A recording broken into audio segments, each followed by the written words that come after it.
441 porting here. So I ported half the cylinder, so to speak, to kind of show you the difference. And so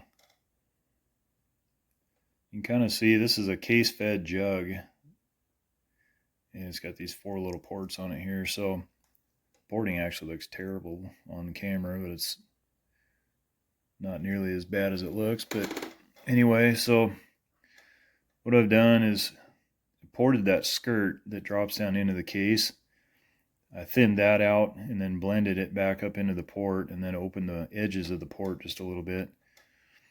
And then on this one, took that skirt way down and tried to reduce any of the restriction there coming up out of the case. And then same thing, thinned that piston skirt way down and blended it back up into the port. So that's the most restrictive spot on the port, is right there at the case where it comes out. It goes up into the jug. So you can see how much of that skirt that I took out. It's like 3/8 of an inch tall. And so I took it down to about 1/8 on that one. And the on the carburetor side right here, it had a pretty thick divider, so I thinned that divider way down. And then there was a little bit of a ledge. You can see the scribe mark there just a little bit. So there was a ledge you could see through the intake, so I just widened that a little bit on the bottom edge there, so that it was the same size as the intake, and blended it back in there. And so you can kind of see, this thing will focus.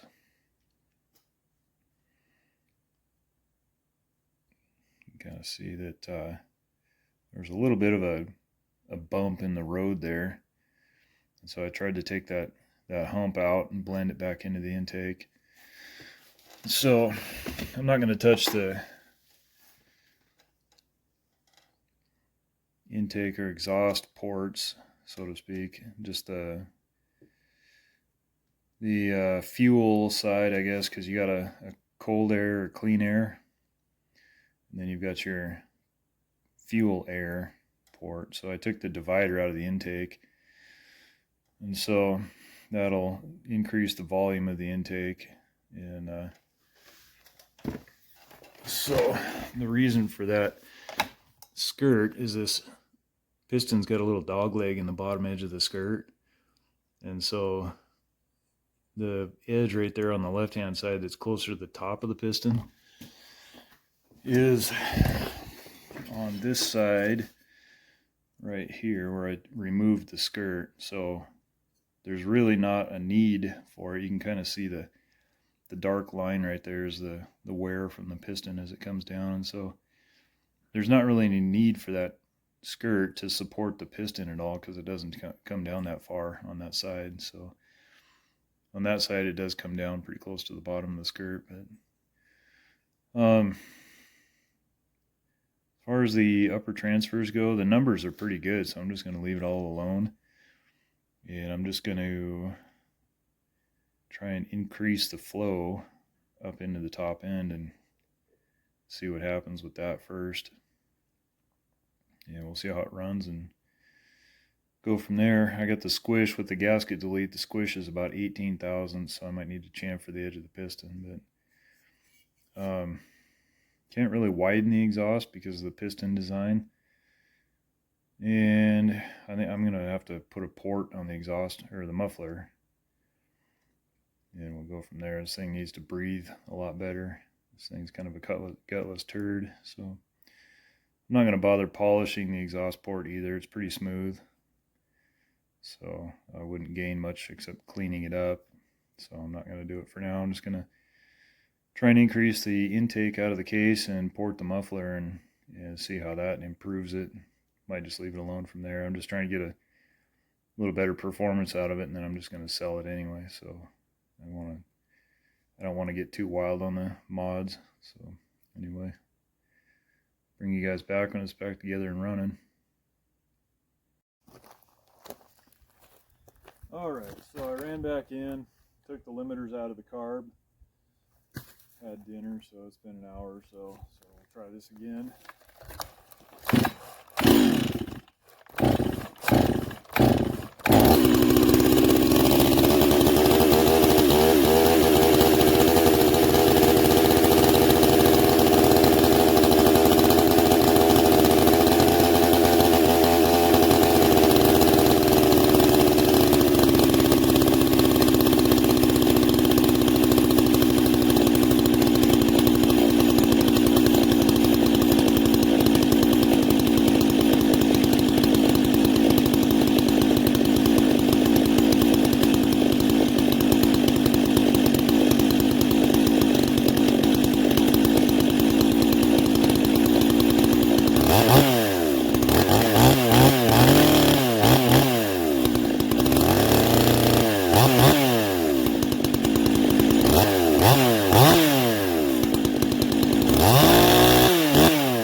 So I put a West Coadt Saws universal port on the front of the muffler. It's about the only place you can put one, so it's kind of sticks out there, but you got lots of room with the dogs. So anyway, this thing is totally different saw now. That woke it right up. So yeah, I'm pretty happy with it. We'll have to do some more cutting with it and then see if I can sell it